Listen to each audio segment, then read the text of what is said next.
చేయడానికి 1912 toll free నెంబర్ను ఏర్పాటు చేశాం. ఫిర్యాదు అందిన వెంటనే విద్యుత్ అంబులెన్స్ లో సిబ్బంది అక్కడికి చేరుకొని సమస్యను పరిష్కరిస్తారు. ఈ అంబులెన్స్ లో ఒక అసిస్టెంట్ ఇంజనీర్, 3 లైన్మెన్లు 24 గంటల పాటు అందుబాటులో ఉంటారు.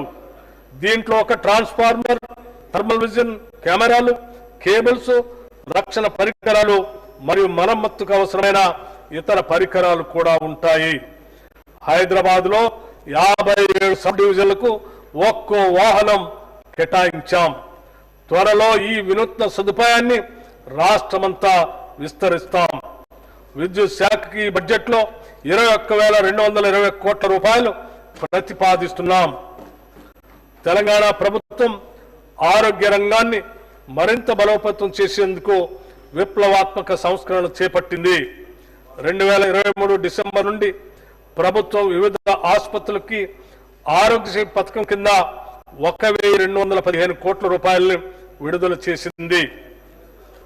ఇది గత సంవత్సరాల కేటాయింపు కంటే 50% అధికం.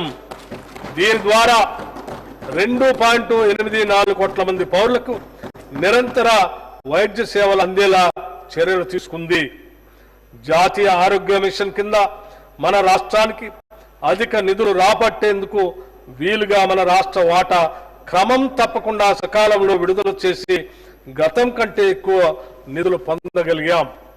రాష్ట్ర వ్యాప్తంగా 102 కేంద్రాల ద్వారా ఉచిత డయాలసిస్ సేవలు అందించబడుతున్నాయి. దీని ద్వారా 1,00,000కు పైగా రోగులకు ప్రయోజనం చేకూరి 948 కోట్ల రూపాయల మేరకు ప్రజలపై ఆర్థిక భారం తగ్గింది. ఈ సేవలు మరింత విస్తరించేందుకు వీలుగా 95 కొత్త డయాలసిస్ కేంద్రాలను మంజూరు చేయటం జరిగింది. అత్యవసర వైద్య సహాయాన్ని బలోపేతం చేయడానికి అంబులెన్స్ సేవలు అందుబాటులో లేని మండలాల్లో 136 కొత్త అంబులెన్స్ని ప్రవేశపెట్టాం. వైద్య, విద్య మరియు ఆసుపత్రుల మౌలిక సదుపాయాలు విస్తృతంగా అభివృద్ధి చేస్తున్నాం. నూతన వైద్య కళాశాలలో 400 అదనపు MBBS సీట్లు అందుబాటులోకి వచ్చాయి. అదేవిధంగా 16 నూతన నర్సింగ్ కళాశాలలు మరియు 28 అనుబంధ హెల్త్ సైన్స్ కళాశాలల ద్వారా ప్రతి సంవత్సరం 2,640 మంది విద్యార్థులకి అదనంగా వైద్య విద్యను అభ్యసించేందుకు అవకాశం లభించనుంది. 100 ఏళ్లకు పైగా చరిత్ర గల శిథిలావస్థలో ఉన్న ఉస్మానియా ఆసుపత్రికి తిరిగి పూర్వ వైభవం కలిగించేందుకు 27 ఎకరాల విస్తీర్ణంలో 2,700 కోట్ల రూపాయల వ్యయంతో అత్యాధునిక వైద్య సదుపాయాలు కలిగిన నూతన భవన నిర్మాణానికి శంకుస్థాపన చేశాం.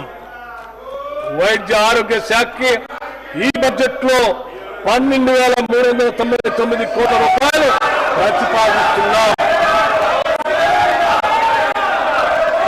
దేశంలోనే అత్యంత వేగంగా పట్టణీకరణ తెలంగాణలో జరుగుతుంది. పలు IT పరిశ్రమల ఏర్పాటు, మౌలిక సదుపాయాల విస్తరణ, ప్రభుత్వం చేపట్టే విప్లవాత్మక చర్యలు దీనికి దోహదపడుతున్నాయి. హైదరాబాద్ తో పాటు తర్వాత స్థాయి నగరాలైన వరంగల్, నిజామాబాద్, ఖమ్మం కూడా అభివృద్ధి పరుస్తున్నాం. వరంగల్ ను విద్య, వైద్య మరియు IT కేంద్రంగాను, నిజామాబాద్, ఖమ్మంలో వ్యవసాయ ఆధారిత పరిశ్రమలకు తయారీ రంగానికి కేంద్రాలుగా తీర్చిదిద్దుతాం. హైదరాబాద్ నగరం శరవేగంతో అభివృద్ధి చెందుతున్నందున తదనుగుణంగా ప్రధాన మౌలిక సదుపాయాలతో పాటు నగరంలో పెరుగుతున్న ట్రాఫిక్ నియంత్రణకు హై సిటీ ప్రణాళిక అమలు చేస్తున్నాం. HCT ప్రణాళిక అమలు చేస్తున్నాం.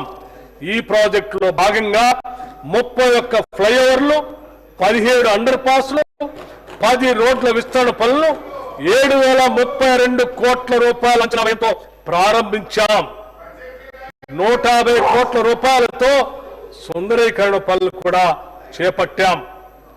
జలమండలి ద్వారా 2024లో పలు విప్లవాత్మక ప్రాజెక్టులు చేపట్టడం జరిగింది. ఉస్మాన్ సాగర్, హిమాయత్ సాగర్ జలాశయాలపై మొత్తం 20 MLD సామర్థ్యం కలిగిన 4 మురుగునీటి శుద్ధి కేంద్రాల నిర్మాణం చేపట్టాం.